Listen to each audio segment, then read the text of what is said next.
sahabat Rumah Kebangsaan, ketemu lagi dengan saya, Erika Widyaningsih. Kali ini kita akan berbincang dengan Ibu Deni Purbasari, Direktur Eksekutif PMO Prakerja, Kementerian Koordinator Bidang Perekonomian. Kita akan membahas tentang bagaimana kita bisa memberikan program-program yang bermanfaat bagi teman-teman perempuan, supaya teman-teman perempuan bisa menjadi aktor pembangunan ekonomi Indonesia ke depannya. Nah, sudah hadir bersama saya Ibu Deni Purbasari. Ibu, sebelum kita ngobrol nih Bu, lebih lanjut, mungkin Ibu bisa cerita tentang program prakerja ini, Bu. Oke, jadi program Kartu Prakerja itu namanya, ya disebut atau disingkat Prakerja, itu adalah program untuk meningkatkan kompetensi, daya saing, produktivitas maupun mendorong kewirausahaan dari angkatan kerja kita. Okay. Jadi angkatan kerja kita ada penganggur maupun non penganggur. Jadi walaupun program ini judulnya adalah prakerja, tapi bukan berarti hanya untuk mereka yang belum bekerja, tapi yang sudah bekerja sekalipun juga bisa mengakses program ini. Okay. Program ini berskala besar, ya, rata-rata per tahun itu sekitar 4,5 juta orang. Jadi ini yang terbesar dalam sejarah Republik Indonesia, dan pesertanya bisa usia 18 hingga 64 tahun. Nah, setiap peserta nantinya yang bisa mendaftar langsung di www.prakerja.go.id. Tidak perlu surat-surat segala macam, semuanya diverifikasi secara online, dan kemudian yang menjadi penerima akan mendapatkan beasiswa untuk mengambil pelatihan apapun yang mereka butuhkan senilai 3,5 juta rupiah, baik online maupun offline. Jadi mau ngambil pelatihan online terus boleh, online offline, kemudian offline boleh. Apapun sesuai dengan minat bakat dan kebutuhan dari para peserta prakerja. Jadi sangat memberikan kepercayaan penuh untuk para peserta mengambil pilihan. Karena yang tahu pelatihan apa yang dibutuhkan adalah mereka. Nah, terus bila sudah menyelesaikan pelatihan, maka akan memperoleh insentif Rp600.000 yang akan ditransfer ke rekening yang mereka pilih. Bisa Bank BCA, BNI, OVO, GoPay, Linkaja maupun Dana. Yang penting adalah rekening ini harus atas nama mereka dan sudah ter-KYC sehingga betul-betul penerimanya adalah yang bersangkutan. Itu pada dasarnya tentang program Kartu Prakerja.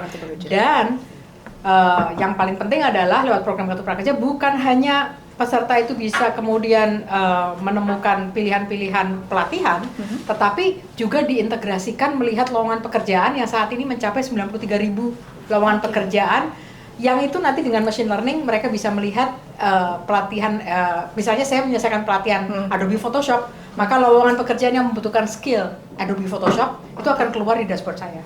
Sedangkan misalnya untuk orang lain yang mengambil pelatihan misalnya saja untuk reparasi bulldozer atau eskavator, maka pelatihan lowongan pekerjaan untuk alat berat itu akan muncul di dashboardnya mereka, sehingga mereka tinggal klik untuk melamar pekerjaan dan kemudian melampirkan sertifikat prakerja untuk ya lebih membuat mereka itu punya daya saing di job market. Itu sebenarnya tujuan dari prakerja. Jadi memberikan akses untuk skilling, reskilling, upskilling buat siapapun yang mau belajar, itu supaya mereka bisa beradaptasi juga dengan tuntutan dunia kerja yang kita lihat sangat-sangat berubah ya dari waktu ke waktu. Oke. Nah, ini kan tadi Ibu sudah jelaskan bahwa dari program ini sebenarnya membuka peluang buat teman-teman, mereka bisa upscaling sehingga mereka bisa mendapatkan pekerjaan yang memang sesuai dengan kompetensi yang mereka miliki. Nah, sekarang kalau kita tarik nih Bu ke soal ekonomi, nah perempuan dan ekonomi, beberapa waktu lalu kita membahas nih tentang bagaimana kita bisa membantu teman-teman perempuan bisa menjadi aktor penggerak ekonomi Indonesia. Nah, ini kan salah satunya adalah ternyata masih banyak teman-teman perempuan yang ada di range usia produktif ini, mereka agak kesulitan, terutama tadi mendapatkan akses pekerjaan gitu ya. Terus kemudian mereka membutuhkan juga upscaling tadi gitu.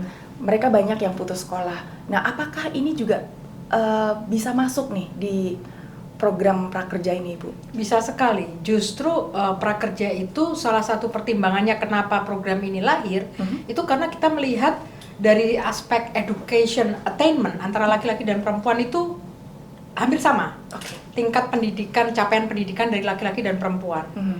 Nah, namun begitu kita bicara ke job market, Mhm. ternyata tingkat partisipasi kerja perempuan per hari ini 54%. Sedangkan dulu pada saat kartu prakerja mulai itu 51%. Nah, memang sudah meningkat, tapi kita pingin kemudian punya ambisi yang lebih tinggi lagi. Sementara tingkat partisipasi kerja laki-laki itu udah 87%. Ya. Nah, pertanyaannya adalah mengapa perempuan sudah punya pendidikan cukup tinggi kemudian tidak berpartisipasi di dalam labor market? Ya. Nah, apakah ini sifatnya voluntary atau involuntary? Nah, tentu saja kita melihat dari literatur bahwa salah satu ya dari persoalan kenapa perempuan itu kemudian tidak berpartisipasi ke job market itu adalah karena adanya constraint yang membuat perempuan itu sulit untuk kemudian mengakses ke labor market tersebut. Misalnya saja adalah memang secara misalnya saja pekerjaan adanya di pusat kota, tapi rumah dia kemudian ada di pinggiran kota, sehingga dibutuhkan untuk commuting yang itu waktu dia untuk commute, berangkat dan pulang kerja itu mengambil waktu yang cukup besar dari dirinya untuk misalnya saja mengurus keluarga. Ya. Kemudian perempuan juga menjadi kehilangan competitiveness ketika mereka cuti untuk sejak melahirkan maupun membesarkan anak di awal periode. Sehingga untuk kembali ke job market mereka sudah kehilangan competitiveness, bahkan percaya diri mereka. Nah, karena itu program Kartu Prakerja yang menyediakan akses untuk reskilling, upskilling itu memungkinkan para perempuan untuk kemudian tap pekerjaan yang itu relevan skillnya dengan apa yang disediakan oleh prakerja.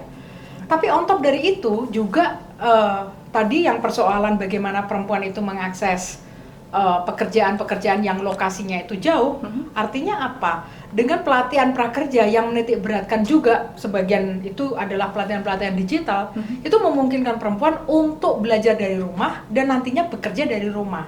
Apakah itu sebagai programmer dari rumah, apakah itu menjadi staff misalnya saja contact center, BDO, atau kemudian copywriter dan sound editor misalnya, itu dari rumah. Karena banyak sekali pekerjaan yang itu sekarang menggunakan teknologi digital yang tidak membutuhkan physical presence.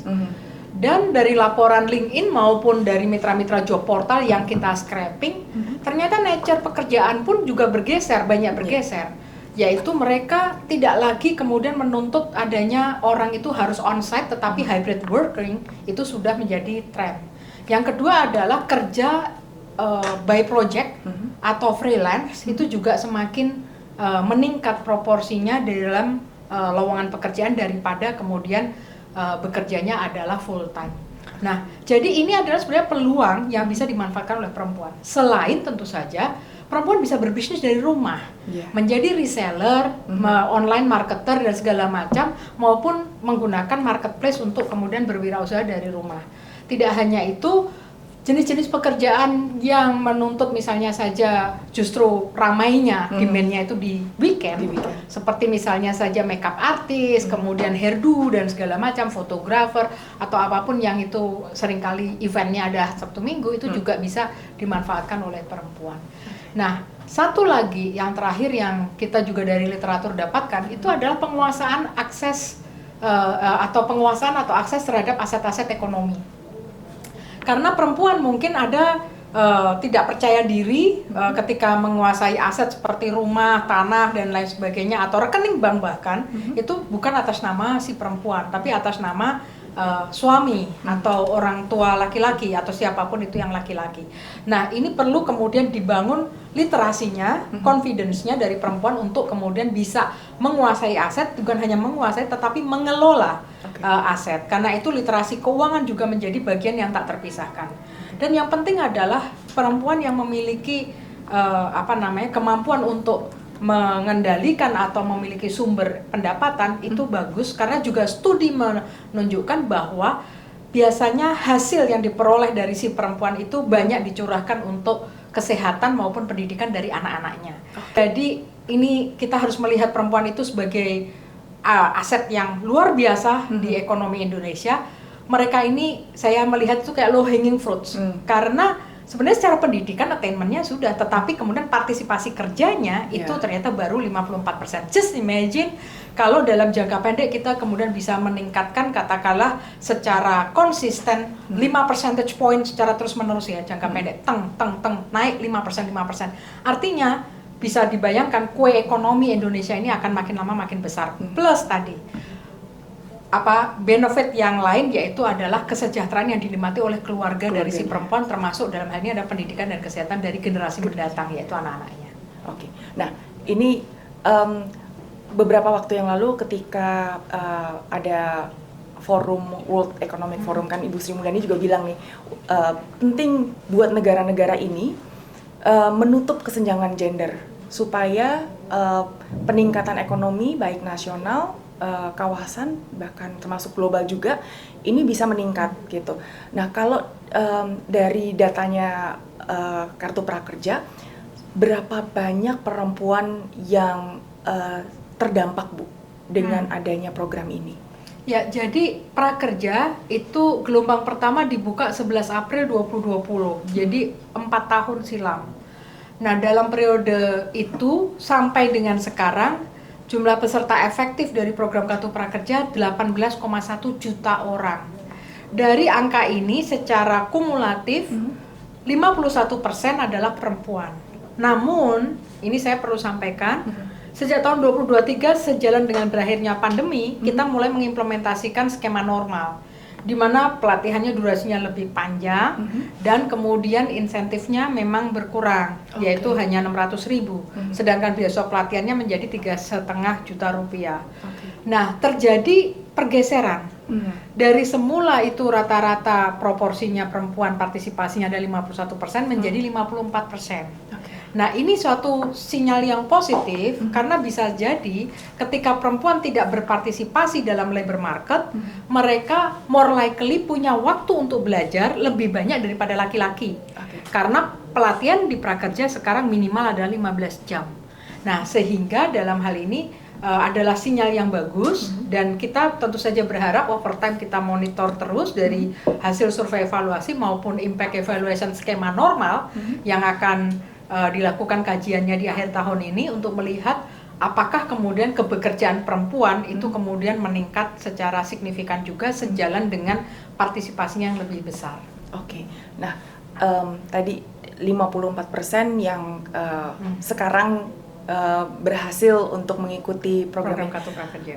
Paling banyak di provinsi mana nih Bu kira-kira? Paling banyak itu Jawa Barat. Jawa ya, Barat? Karena memang Jawa Barat jumlah penduduknya banyak dan yang partisipasi kerjanya juga sama, yaitu relatif rendah dan kemudian penganggurannya masih cukup tinggi.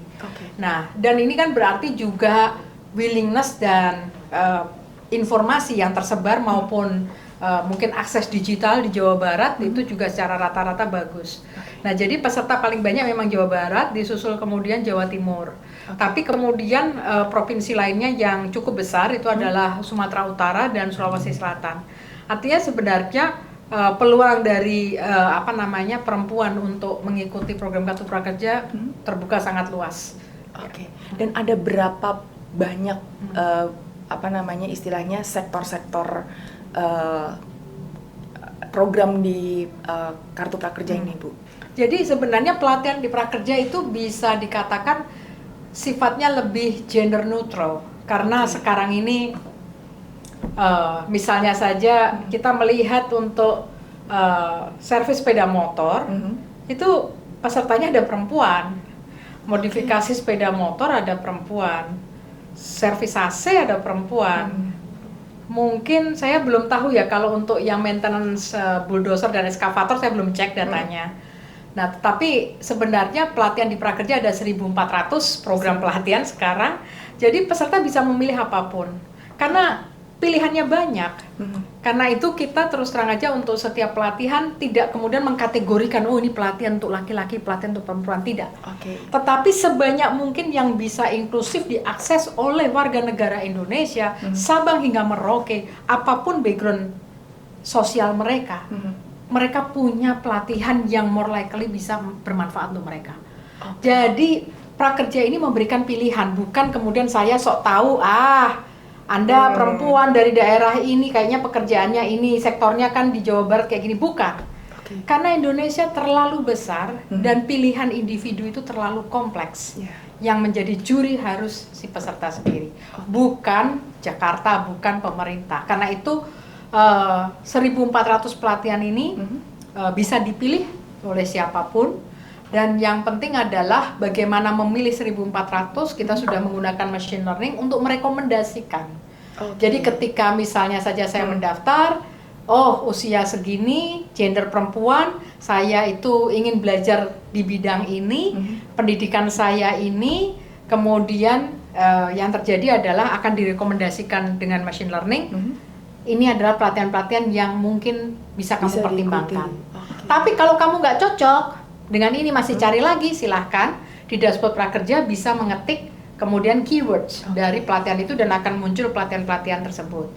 Atau bisa saja menggunakan fitur pencarian pelatihan di mana peserta bisa mencari pelatihan dan disort berdasarkan harga, mana yang paling murah. Berdasarkan rating, mana rating yang paling tinggi. Berdasarkan moda pelatihan, online atau offline atau kemudian webinar, silahkan aja. Atau pembelajaran mandiri yang pakai video, silahkan. Atau berdasarkan durasi, saya mau cari durasinya panjang karena saya pingin kemudian mendapatkan pengetahuan paling lengkap, misalnya bisa. Berdasarkan kemudian pendidikan yang sesuai dengan saya misalnya lulusan SMA, apa yang bisa saya ambil. Berdasarkan usia, saya ini usia 50 tahun, apa ya yang cocok buat saya. Nah, itu bisa dan sudah tersedia di dashboard prakerja. Sehingga itu bisa menuntun, membantu sobat prakerja untuk kemudian memilih pelatihan yang dia inginkan. Tapi kemudian bagi katakanlah fresh graduate, atau mungkin saya pengen ganti karir tapi saya belum terlalu ngerti apa yang saya harus ambil, tapi kayaknya saya senang deh profesi ini. Tapi saya nggak tahu pelatihan apa yang saya ambil. Silahkan kemudian lihat lowongan pekerjaan yang 93.000 ada itu, dan silahkan kemudian ketik aja profesinya apa. Di situ ada lowongan-lowongan pekerjaan dari seluruh provinsi di Indonesia.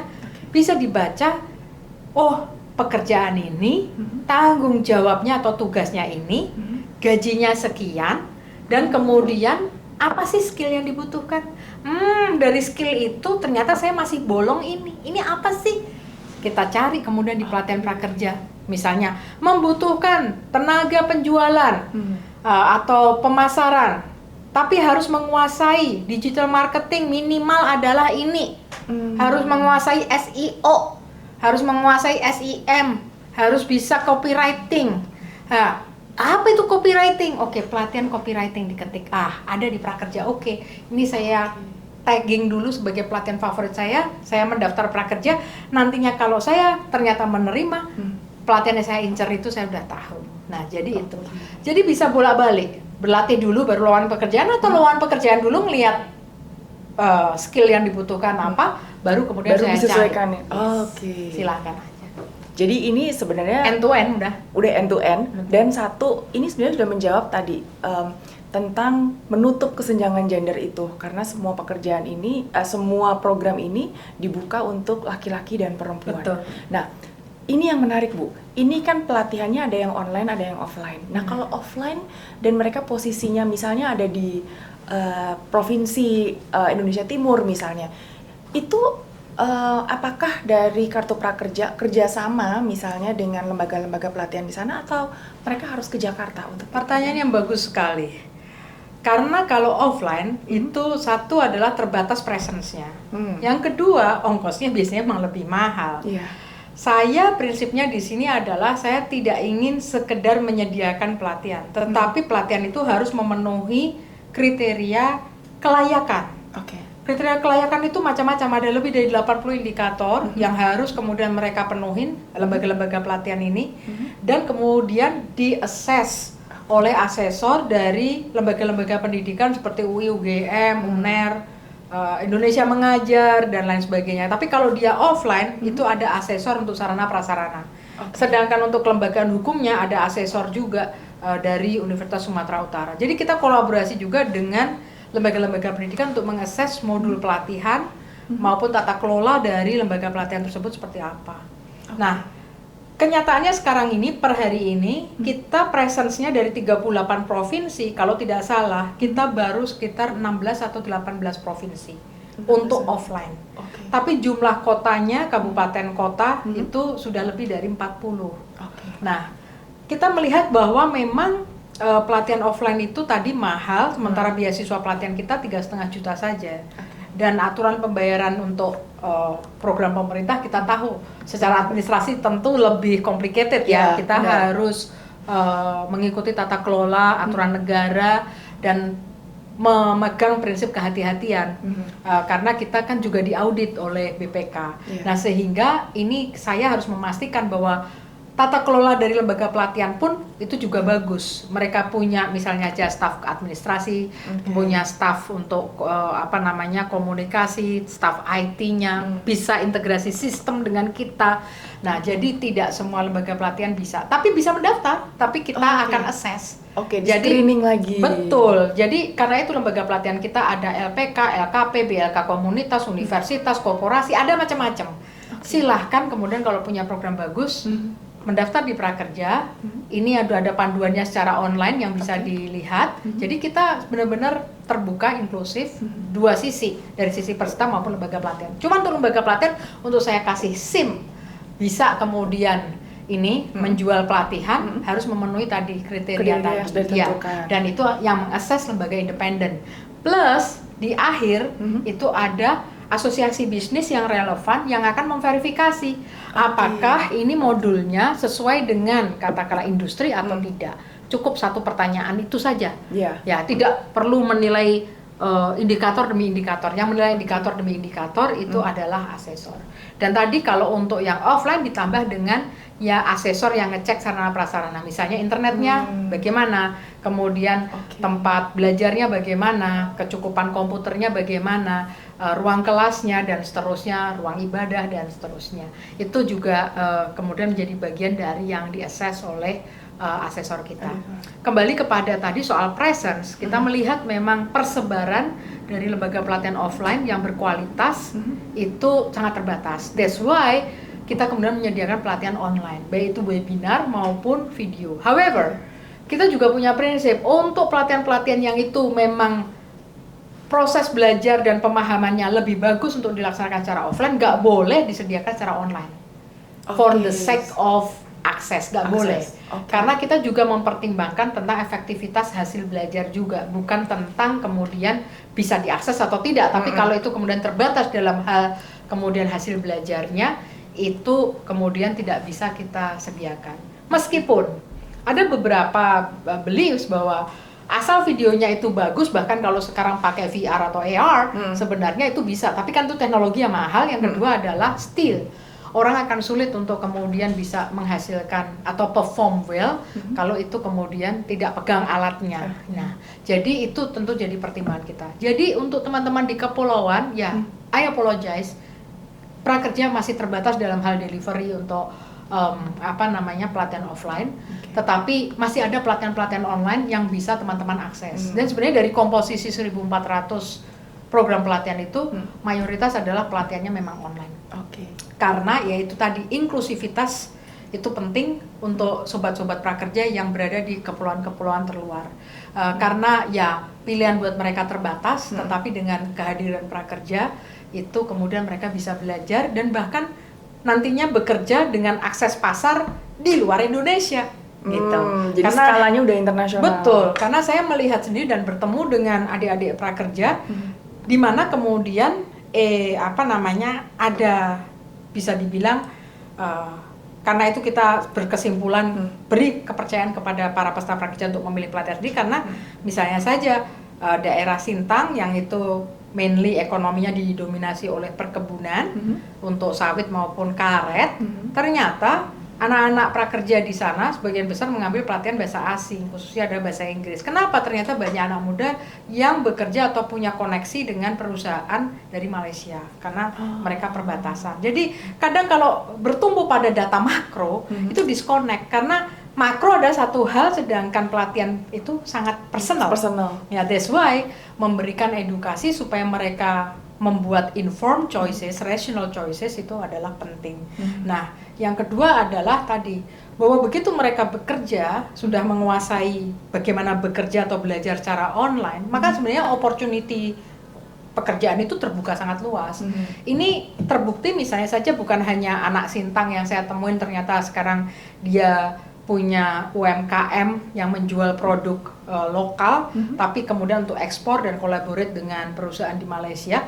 Tapi juga ada anak Rote yang itu jago dalam bahasa Inggris yang sebelumnya dia bekerja secara offline dengan sebuah lembaga kursus bahasa Inggris di Kupang, tapi ketika pandemi dirumahkan dia harus pulang kampung gitu ya ke Rote. Sekarang kemudian memberikan kursus bahasa Inggris secara online dan kemudian income-nya 2 kali lipat daripada dia ketika bekerja sebagai pegawai di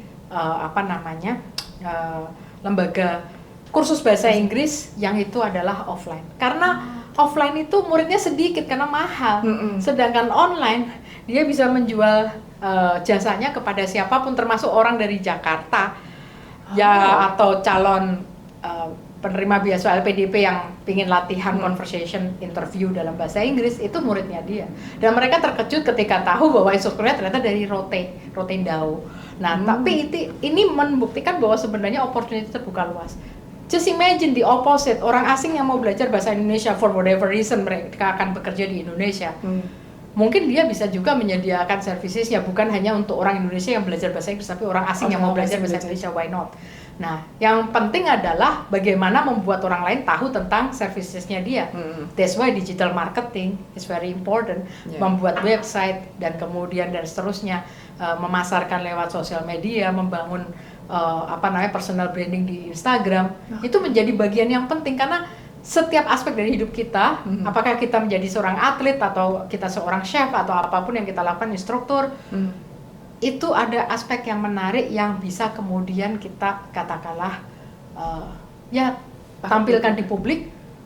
Dan kalau memang intentionnya itu untuk ekonomi, untuk marketing, ya itu juga bisa gitu. Jadi dunia atau opportunity menjadi semakin luas kalau orang itu menguasai literasi digital, skill digital. Dan prakerja karena itu kayak memaksa semua orang untuk mendaftar secara online dan kemudian mengikuti pelatihan juga ada opsi secara online, sertifikatnya juga online ada di dashboard, lamar kerja juga secara online. Iya. Karena itu ini adalah bagian yang sangat penting untuk mengakselerasi juga digital literasi buat angkatan kerja kita. Nah, selama mengerjakan program prakerja ini dari tahun 2020 sampai 2024 ini, apa sih Bu yang kendala apa yang paling sering dihadapi teman-teman di Kartu Prakerja? Teman-teman di Kartu Prakerja peserta atau kami? Dari Kartu Prakerjanya. Dari PMO Prakerja. Kami berdiri berdasarkan peraturan presiden. Nah, ini organisasi baru. Dan dinamikanya luar biasa sejak kita lahir sampai dengan usia 4 tahun ini. Bahwa karena tugas kami itu adalah melaksanakan atau mengimplementasikan program Kartu Prakerja di lapangan, jadi day to day operation. Itu yang paling susah adalah ketika kita menghadapi kenyataan versus kemudian ini aturannya ada seperti ini. Bagaimana kemudian kita bisa jiggle di antara constraint tersebut. Ini kan ada ekspektasi dari publik. Ini ada kemudian perintah aturan. Kita adalah in between ini, menavigasi itu. Jadi menginterpretasikan aturan dan kemudian sesegera mungkin mengimplementasikan program di lapangan, mendeliver program di lapangan. Nah, karena tugas kita adalah delivery, tetapi kita ini adalah organisasi pemerintah di bawah Kemenko Perekonomian, anggarannya ada di Bendahara Umum Negara Ibu Sri Mulyani, maka berarti DNA-nya di sini adalah orang-orang yang jagoan dalam hal service delivery. Jadi PMO Prakerja ini DNA-nya beda, kita nggak membuat rencana aksi, blueprint, framework ini, framework itu, bukan, tapi kita tuh deliver services. Kalau deliver services yang jagoan jelas adalah orang-orang yang punya pengalaman kerja di swasta.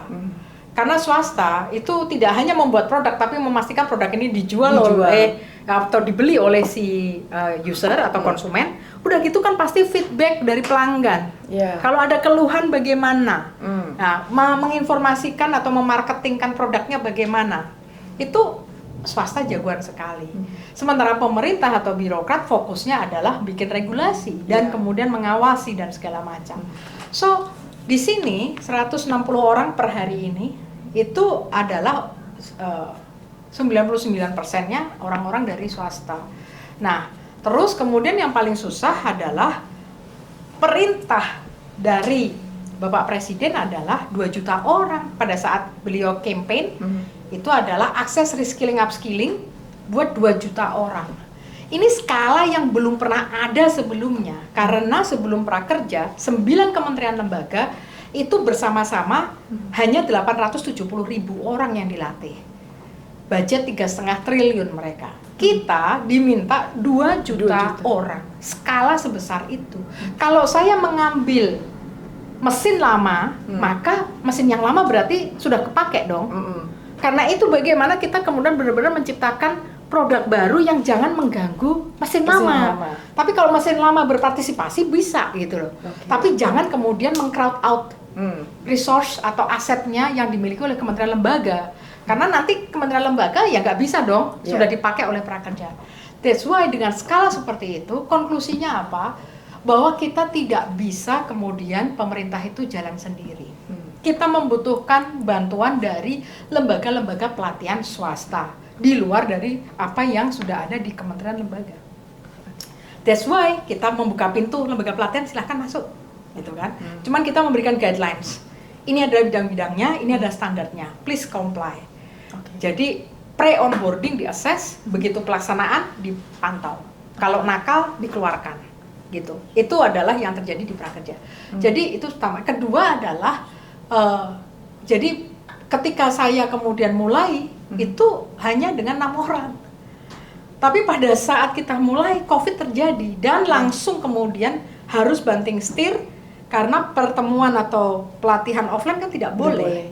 Karena itu hanya online. Sementara sebelum tahun 2020 itu lembaga pelatihan online itu hampir tidak ada. Semua lembaga kursus kan offline. Exactly. Jadi bagaimana kemudian dengan target 2 juta supply side, jadi sisi supply dari pelatihan bisa kemudian grow secepat mungkin. Untuk menjawab tadi capacity, iya. Otherwise kan nanti kalau online lu lagi lu. Nah karena itu dan variabilitasnya kan jadi terbatas kalau providernya sedikit.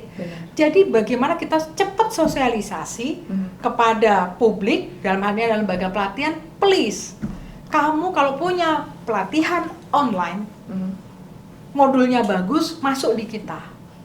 Dan waktu itu kita belum punya standar pelatihan online. Karena itu oke deh, start with 2 hours minimum. Kenapa 2 jam? Karena ternyata 90% dari angkatan kerja kita belum pernah ikut pelatihan sama sekali. Mereka itu first time learners. Ketika first time learners tiba-tiba pelatihannya panjang ala mahasiswa, ya berat. Akhirnya memberikan pengalaman belajar yang tidak menyenangkan. Padahal kita butuh mereka itu menjadi lifelong learners. Belajar itu fun. Belajar itu memberikan pengetahuan baru. Iya, saya jadi tahu ini ya. Atau yang semula saya ketahui ternyata sudah outdated ya. Saya trennya sekarang begini dan seterusnya. Dan karena kita menggunakan video, karena itu kita bisa men-spread pengalaman dan pengetahuan yang dimiliki oleh para instruktur hebat ke seluruh Indonesia. Darwis Triadi, Bubah Alfian, itu kan Gita Savitri itu adalah orang-orang yang pernah menjadi instruktur di prakerja generasi 1, yaitu ketika standar pelatihannya ada 2 jam. Begitu lembaga pelatihannya itu entry masuk, ini kan harus di-assess tadi. Nah, jadi membangun kapabilitas, membangun tim yang semula hanya 6 orang direksi, secara bertahap kemudian harus direkrut dari market dengan proses pengadaan barang dan jasa pemerintah. Terus kemudian kita bisa deliver 2 juta itu tidak mudah. Dan karena ini suatu hal yang inovatif, inovasi itu kan selalu, apalagi di lingkungan pemerintah, itu kan ini apa ya, tidak sesuatu yang kita kenal. Jadi pasti ada kesalahpahaman, ketidakmengertian. Dan karena itu proses awal dari prakerja tahun 2020 itu penuh turbulensi waktu itu. Karena banyak ketidakpahaman tentang program ini. Nah, dan along the way kita bisa melihat bahwa Sekarang masyarakat sudah tahu apa itu prakerja, kemudian payung hukumnya juga sudah direvisi beberapa kali karena kita benar-benar adaptif, yang beradaptasi atau agile bukan hanya dari sisi PMU tapi tim yang di bawah Pak Menko Perekonomian 14 menteri itu luar biasa sekali karena kebijakan-kebijakannya kemudian adaptif mengikuti perubahan zaman. Kayak misalnya per hari ini pelatihan kita kan berarti sudah ada offline. Sudah gitu kemudian pelatihannya bidangnya juga bertambah. Misalnya saja sudah ada 30 pelatihan green skills sesuai dengan tren, sudah ada pelatihan yang menggunakan ChatGPT atau AI di prakerja karena ini adalah instrumen yang bisa mengejar katakanlah adaptasi atau beradaptasi dengan zaman. Kalau kita kemudian memberikan pelatihan yang dulu-dulu sementara yang dulu-dulu sudah terdisrupsi, ya masa hidup atau benefit dari ilmu yang kita berikan pada peserta prakerja menjadi pendek. That's why prakerja ini agresif juga mengejar apa yang menjadi dinamika dari job market untuk kemudian kita terapkan pelatihannya itu di dalam ekosistem prakerja. Nah, jadi integrasi yang kita lakukan dengan mitra-mitra job portal itu ada gunanya juga untuk menangkap denyut dan tren ini. Sehingga kita bisa tengok bukan berdasarkan sebuah riset yang sangat sophisticated dan laporan yang sophisticated yang diproduksi selama 1 tahun penuh dengan data H-3 tahun misalnya, biasanya kan riset seperti itu. Itu too late now. Yang terjadi adalah kita gunakan integrasi dengan job portal, kita tarik data lowongan pekerjaan, kita lihat kemudian trennya seperti apa, kita panggil misalnya saja LinkedIn untuk kemudian paparan kepada kita tren di Southeast Asia seperti apa, tren di Indonesia seperti apa, dan kita bolong, kita nggak punya ini. Oke, panggil market, maksudnya lembaga pelatihan, siapapun yang bisa menyediakan pelatihan ini, kita kasih karpet merah, prioritas untuk di-assess terlebih dahulu. Karena apa? Kita harus pecah telur segera, mengejar apa yang menjadi tren di job market. Jadi itulah yang terjadi di prakerja. Jadi sebenarnya tantangannya dulu sama sekarang kayaknya sama aja, drama terus setiap saat. Karena yang kita kejar adalah sesuatu yang bergerak terus. Dan gerakannya pun kan bayang-bayang ini, tidak sepenuhnya kita dapatkan. Kita aja tarik dari job portal, sering-sering seperti itu supaya kemudian kita tahu, trennya seperti ini sediakan, trennya seperti ini sediakan, ini sudah obsolete, kita tutup ini, kita sudah nggak lagi buka, ini sudah terlalu banyak pelatihan ini kita tutup, nantinya adalah kita sudah geser ke sana dan seterusnya. Jadi komunikasi dengan market pun juga relatif harus dibuat predictable supaya mereka berinvestasi ke arah yang benar. Karena membuat modul tidak mudah dan sebagainya. Nah, karena itu ini bukan suatu hal yang mudah dan terus sampai hari ini pun kita adaptasi, iterasi itu sudah menjadi kayak kultur di PMO prakerja. Karena kita tentu saja jauh lebih agile ya daripada sisi regulasi. Tapi regulasi sendiri, Perpres direvisi 2 kali, Permenko ini adalah versi kelima. Peraturan Menteri Keuangan sudah revisi juga, ini sudah menunjukkan bahwa program Kartu Prakerja overall dari sisi kebijakan maupun implementasi itu adalah sama-sama agile. Dan last tentu saja adalah yang menjadi tantangan, bagaimana inovasi ini oleh publik maupun oleh kementerian dan lembaga, khususnya adalah lembaga-lembaga audit negara, itu diberikan space. Karena kalau inovasi lahir langsung sempurna, paham regulasi, bisa mendeliver dengan bagus dan segala macam, sangat sulit gitu. Tetapi kemudian berilah waktu buat sebuah inovasi itu untuk tumbuh, memperbaiki diri. Kita harus melihat pergerakan di sana. Kalau ada ketidaksempurnaan, itu sama-sama yuk kita evaluasi untuk perbaikan. Karena mission itu lebih penting daripada perfection. Dan there will be no perfection in the public sector apalagi ini. Membuat puas 18,1 juta orang, itu tidak mungkin.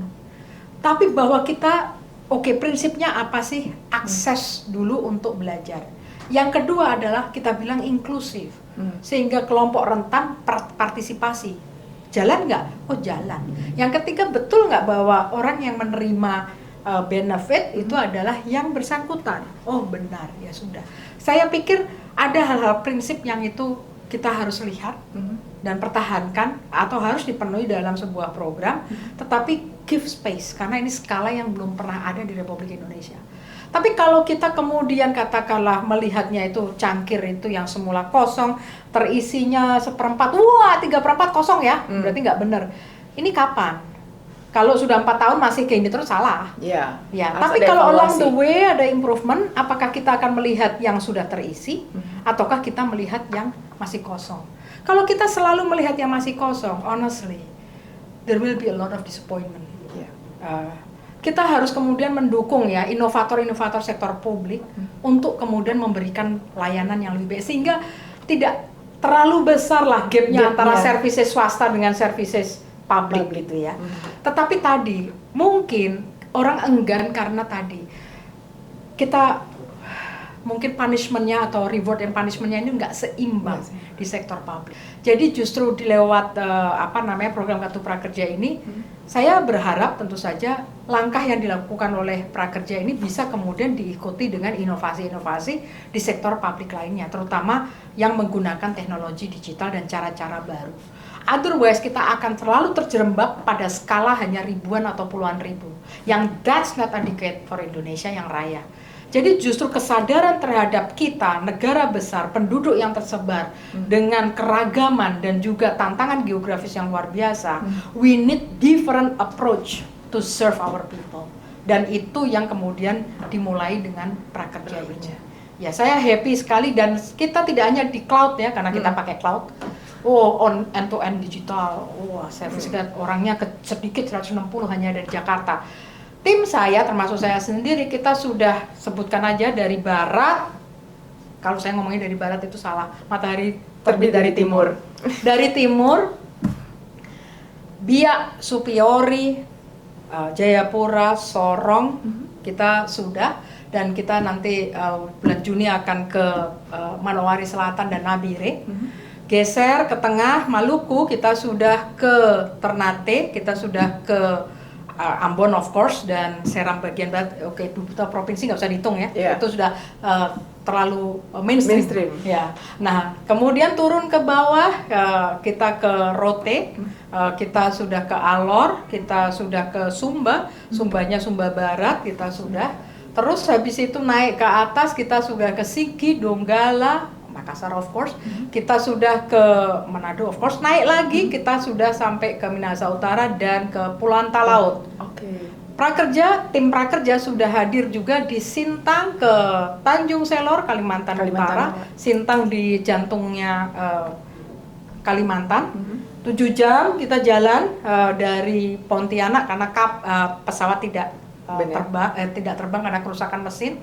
And then kita sudah juga hadir di Sumbawa, Lombok sudah mudah. Jadi kita sudah ke Sumbawa ya. Untuk di Sumatera kita sudah ke Sabang, Mentawai, Nias, Pariaman, Lubuk Linggau, kita sudah ke sana. Jadi saya kenapa ngotot tim saya, anak-anak pintar ini, generasi Z dan millennial majority, kamu harus kemudian ke daerah-daerah itu. Karena imajinasi kalian tidak akan lengkap atau sempurna atau mendekati kenyataan sebelum kalian berada sendiri. Melihat sendiri. Ya, imajinasi yang tepat tentang Indonesia. Karena yang kita layani adalah Indonesia. Kalian bisa berasal dari kaum elit Republik ini, cerdas, lulusan luar negeri. However, jangan berpikir elitis. Berpikirlah as orang Indonesia yang memahami bangsa kamu sendiri. Jadi kacamatanya bukan kacamata orang Jakarta, Jawa, bahkan lulusan UI atau UGM atau ITB, atau lulusan ya Cornell dan lain sebagainya, bukan. Tapi kita ini, karena kalau enggak pelatihan prakerja itu akan menyasar puncak piramida. Pelatihan AI, cyber security, pelatihan yang kayak begitu. Yang peminatnya ya itu saja, elit sedikit aja. Dan mungkin bisa dikatakan they can solve their own problems karena mereka sudah cerdas, bahkan mereka mungkin mampu, sehingga mereka bisa memilih pelatihan sendiri, mengasah sendiri dan segala macam, mencari scholarship atau apapun mungkin mereka bisa. Nah, jadi pelatihan di prakerja itu harus inklusif. Ada pelatihan AI cyber security di kita, ada pelatihan green skills buat kita seperti carbon accounting, sustainable reporting dan things like that. Tapi pelatihan Microsoft Word, Excel pun di prakerja ada. Dulu juga pelatihan memasak, pelatihan makeup, pelatihan sampai bagaimana run pet shop juga ada. memijat, bagaimana menjadi neni yang baik, itu ada. Karena job marketnya memang ada. Mungkin itu tidak ada di lowongan pekerjaan formal, tetapi kita tahu bahwa ada bahwa care economics itu ada dan itu tidak terdisrupsi oleh AI. Iya. Jadi bagaimana kita harus kemudian ya melihat bahwa 61% dari angkatan kerja kita itu di sektor informal. Jadi kita harus memahami dan menyusun sebenarnya seperti skala prioritas, what is the most important, membuat orang bekerja, menghasilkan dan menjadi pelaku aktor ekonomi. Betul. Itu sendiri. Percaya diri, karena optimisme itu harus terus dinyalakan. Bahwa ya dunia sulit, disrupsi selalu ada. Dulu kita bekerja, kita misalnya bekerja secara manual, kemudian digantikan dengan mesin. Dulunya saya penjaga tol, penjaga tiket, penjaga parkir, tapi sekarang kemudian diganti oleh mesin. But there is hope. Ini yang kemudian harus masih dikerjakan. ada peluang-peluang lain yang bisa diisi. Ya, dan ini sebenarnya juga ini Erika, dukungan terhadap kelas menengah Indonesia. Ya. Karena kelas menengah mungkin nggak butuh bansos. Yang dia butuhkan adalah saya bisa bekerja dan saya merasa cukup secure sampai saya nanti pensiun. Nah, sementara kesadaran bahwa apapun yang kita terima di bangku sekolah sampai kuliah, itu jelas tidak akan mungkin bisa cukup untuk membuat kita bisa memahami atau beradaptasi dengan tantangan dunia kerja 30-50 tahun time span. Lulus kuliah 22 tahun, kita pensiun misalnya umur 60, itu time span-nya panjang. In the middle, things can happen. True. Bagaimana kemudian ketika saya di PHK atau kehilangan pekerjaan atau terdisrupsi, saya kemudian bisa bounce back dan kemudian mendapatkan pekerjaan yang baru. Nah, itu yang kemudian sedang dibangun oleh prakerja.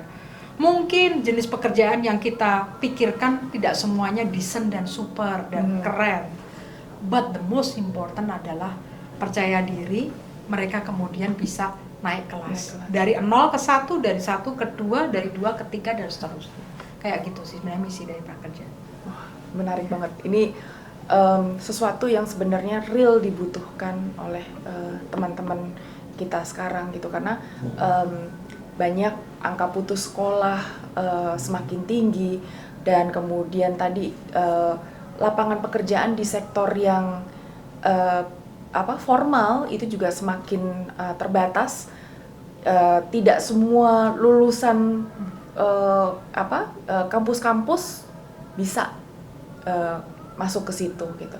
Nah, pertanyaannya Bu, kemudian program apa sih yang sekarang lagi dijalankan nih oleh Kartu Prakerja? Ya, tahun 2024 ini kita melanjutkan program Kartu Prakerja. Kita ditarget 1,18 ribu juta orang. Dan sekarang kita sudah merekrut sekitar 600.000 orang. Dan kita kemudian terus menambah tadi ya jenis pelatihan. Terus kemudian mendeteksi dan juga mencari informasi tren job market yang ada. Terus kemudian berusaha untuk menginformasikan ke market pelatihan ini yang kita butuhkan. Terus kemudian melihat pelatihan apa yang semakin tidak relevan, yang itu kemudian mungkin perlu untuk di shutdown di ekosistem kita. Pelatihan apa yang tadi justru diprioritaskan untuk masuk. Jadi ini jalan terus. Yang lain adalah tentu kita memikirkan tentang bagaimana sih prakerja bisa serve better in the future. Nah, itu yang juga kita memberikan input ya berdasarkan data dan segala macam, karena kita kan yang melihat denyut dan perspektif dari para user kita. Nah, ini untuk kemudian disampaikan tentu saja kepada Pak Erlangga. Supaya kemudian in the future prakerja bisa kemudian bring more benefits kepada masyarakat Indonesia. Jadi lebih memantapkan, kemudian tentu saja arah ke depan itu sebaiknya akan seperti apa. Itu yang sedang dipikirkan di tahun ini. Oke. Untuk inovasi, kalau kita bicara soal inovasi, kita bicara soal teknologi. Apa program apa yang sekarang sedang dikerjakan? Jadi tentu saja prakerja itu kalau menggunakan dana APBN tadi kita membuka diri kepada semua lembaga pelatihan perusahaan, PLK komunitas, balai diklat, universitas, politek untuk kemudian bergabung di Prakerja. Okay. Nah, dan kita punya pelatihan digital itu beraneka macam. Mulai dari katakanlah yang Excel tadi sampai dengan kemudian cyber security, UI UX, kemudian Python segala macam itu ada di Prakerja, quality assurance, bagaimana menjadi ethical hackers dan segala macam, karena itu dibutuhkan. And then beyond itu kita juga punya kolaborasi dengan Microsoft untuk menyediakan pelatihan yang berkaitan dengan AI, baik itu adalah data, cyber security maupun cloud, yang berbasis cloud. Kita juga ada program, tapi kalau program ini kan temporer, tidak permanen. Nah itu dengan Coursera untuk kemudian menyajikan pelatihan-pelatihan dalam periode 3 bulan itu. Banyak sekali pelatihan, termasuk pelatihan untuk bisnis juga, tadi juga IT juga ada, baik itu infrastruktur maupun DevOps-nya, untuk kemudian bisa diakses oleh peserta prakerja, baik itu pendaftar maupun alumni maupun yang existing. Karena intinya kita mendorong semua orang untuk kemudian bisa belajar. Nah, terus yang lainnya lagi tentu kita selalu terbuka apabila ada mitra-mitra yang kemudian ingin katakanlah berkolaborasi sama kita untuk menambah value buat teman-teman prakerja. Wah, ini padat sekali Bu kegiatannya dan juga informasinya tentang prakerja ini. Satu pertanyaan terakhir Bu, sebelum kita closing. Ini kan tadi ada banyak sekali lembaga-lembaga dari mulai private sector atau mungkin perusahaan-perusahaan. Ada tidak sih Bu, misalnya nih dari perusahaan tertentu kemudian mereka membutuhkan bantuan dari kartu prakerja untuk upscaling karyawannya mereka, gitu? Pertanyaan sangat bagus. Jadi ini perlu saya sampaikan di mana posisi dari program kartu prakerja. Yang pertama adalah supaya ini juga clear, tidak ada kesalahpahaman. Prakerja ini sebenarnya program yang didedikasikan untuk siapa atau di mana. Yang pertama, prakerja bukan hanya untuk penganggur, walaupun ini pra. Ya. Tapi prakerja bisa diakses oleh mereka yang sudah bekerja baik sebagai wirausahawan maupun sebagai karyawan atau buruh. Yang kedua, prakerja bukan didedikasikan untuk mereka yang berpendapatan rendah atau miskin. Karena prakerja ini untuk siapapun tadi. Ya, jadi bisa belajar untuk reskilling, upskilling. Nah, jadi itu. Kemudian yang ketiga, prakerja ini bukan untuk menggantikan tanggung jawab dari swasta untuk melatih karyawannya. Karena swasta mestinya juga punya tanggung jawab untuk kemudian berinvestasi pada SDM-nya. Karena kalau negara membayari penuh, itu terjadi misalokasi sumber daya malahan. Karena benefitnya dinikmati oleh private, tetapi kemudian negara masuk, ini jadi kurang ideal. Namun, apakah kemudian prakerja itu mendengarkan masukan dari swasta tentang keterbatasan atau effort upskilling yang dibutuhkan sehingga kemudian arahnya ke sana? Yes, that's why kita melihat job portal yang itu sebenarnya dari perusahaan-perusahaan kan. Yang kedua adalah kita juga bahkan lebih dalam lagi melihat lokal apa yang dibutuhkan dan apa lembaga pelatihan yang ada di sana, dan kemudian meminta mereka kemudian menyediakan dan sosialisasi buat mereka yang akan bekerja di bidang ini, sehingga secara tidak langsung sebenarnya lebih kemudian mendirect ke arah di mana perusahaan-perusahaan setempat itu membutuhkan. Sama halnya nanti untuk pelatihan-pelatihan yang sangat mahal 20 juta ke atas, ini tidak murah. Untuk mengikat motivasi tidak benar kalau kemudian 100% juga dibayar negara. Harus ada kontribusi sekecil apapun dari para peserta. Karena ownership itu harus dimiliki baik oleh si pembelajar maupun perusahaan yang katakanlah ingin melatih karyawan-karyawannya dia. Itu prinsip itu penting. Tidak boleh kemudian negara membayarin semuanya untuk kepentingan private sector. Baik Ibu, terima kasih sekali untuk ngobrolnya. Ini akan semakin memperkaya sebenarnya, dan juga menjawab tapi banyak sekali pertanyaan terutama dari teman-teman perempuan gitu ya, yang ini kita bisa kemana kalau kita mau upscaling skills kita gitu, karena saingan mereka tidak hanya laki-laki tetapi juga sesama perempuan. Dan sekarang banyak anak-anak muda yang mungkin juga bisa menjadi saingan gitu ya, buat teman-teman perempuan lainnya yang mungkin sudah secara usia sudah senior seperti itu. Baik, terima kasih teman-teman sahabat Rumah Kebangsaan, sudah berakhir ngobrol kita bersama dengan Ibu Deni Purbasari, Direktur Eksekutif PMO Prakerja, Kementerian Koordinator Bidang Perekonomian. Banyak sekali yang bisa kita tarik gitu ya, bisa kita dapatkan dari program Kartu Prakerja yang tadi sudah dipaparkan oleh Ibu Deni Purbasari. Sampai ketemu di podcast Rumah Kebangsaan selanjutnya. Jangan lupa pantau terus IG @Rumah Kebangsaan dan juga YouTube Rumah Kebangsaan. Sampai ketemu.